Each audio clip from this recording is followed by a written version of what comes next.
राजस्थान में इस बार ये लोकसभा चुनाव कई सियासी मायनों में अहम है। प्रदेश की सियासत के कई चेहरे ऐसे हैं जिनके सियासी वजूद को इस चुनाव में सीधी चुनौती मिली है। खासतौर पर बीजेपी के दिग्गज नेता राजेंद्र राठौड़ के लिए ये चुनाव अपने सियासी करियर का सबसे बड़ा चुनाव कह सकते हैं और सबसे बड़ी चुनावी चुनौती वाला चुनाव बन गया है।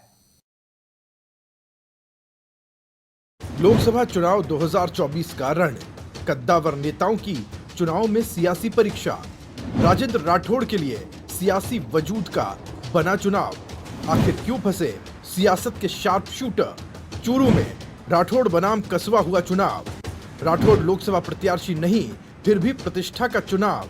7 बार विधायक और नेता प्रतिपक्ष रह चुके राठौड़। 2023 विधानसभा चुनावों में रुका राठौड़ का विजयी रथ।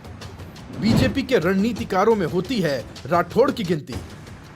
राजस्थान की सियासत के शार्प शूटर और बीजेपी के रणनीतिकारों में शुमार राजेंद्र राठौड़ के लिए ये चुनाव चुनौती बन गया है।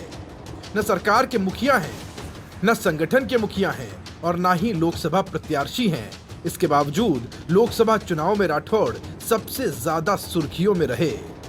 2023 विधानसभा चुनाव में राठौड़ तारानगर से चुनाव हारे और चूरू बीजेपी की सियासत में भीतर घात के आरोप प्रत्यारोप शुरू हो गए।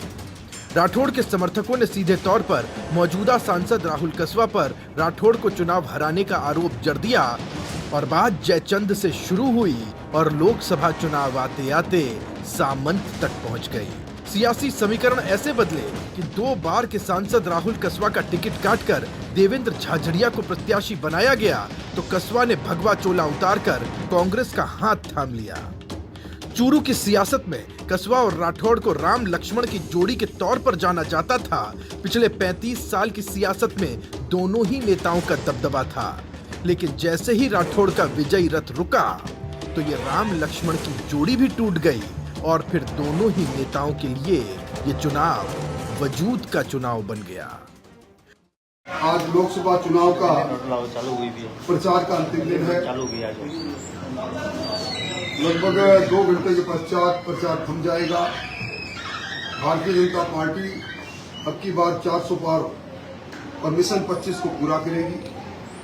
कांग्रेस पार्टी ने चुनाव को हमेशा तुष्टिकरण के आधार पर लड़ने का काम किया 60 वर्षों में और पहली बार मोदी जी ने इन 10 वर्षों में इन 2 चुनाव में विकास के एजेंडे को जनता के सामने रखा। राजेंद्र राठौड़ 1990 में पहली बार जनता दल से विधायक बने।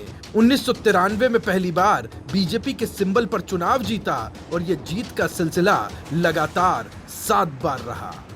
भैरव सिंह शेखावत और वसुंधरा सरकार में राठौड़ मंत्री रहे। राठौड़ का बीजेपी की सियासत में कद बढ़ता गया। वसुंधरा सरकार में नंबर 2 की पोजीशन पर रहे, सरकार के संकट मोचक रहे, पार्टी के प्रमुख रणनीतिकारों में शुमार रहे। इसके बाद समीकरण फिर बदले।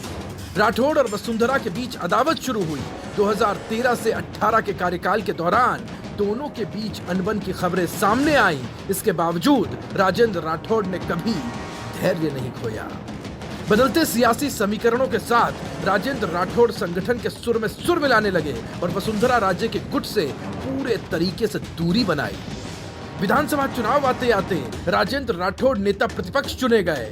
राजू भैया से राजनीति की शुरुआत करने वाले राजेंद्र राठौड़ अब भैरव सिंह शेखावत के बाद राजस्थान की राजनीति के बाबूसा बन चुके हैं। तो राजेंद्र राठौड़ से बड़ा नेता राजस्थान में नहीं है। हमारे समाज में होगे कोई मंत्री, मैं नहीं जानता।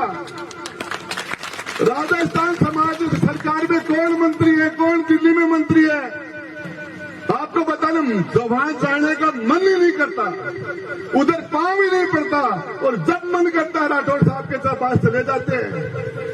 क्या होती हार राजेंद्र राठौड़ साहब, आप राजस्थान के भैरव सिंह के बाद में आप हमारे सर्वमान्य नेता हो। 1990 में मिली पहली जीत के बाद राजेंद्र राठौड़ ने कभी पीछे मुड़कर नहीं देखा, लेकिन राजनीति के सफर के अंतिम दौर में राजेंद्र राठौड़ को विधानसभा चुनाव में हार मिली तो लोकसभा चुनाव राजेंद्र राठौड़ के लिए किसी चुनौती से कम नहीं। चूरू का लोकसभा चुनाव राजेंद्र राठौड़ के लिए प्रतिष्ठा का चुनाव बन चुका है। अधिराज सिंह नरूका, समाचार प्लस, जयपुर।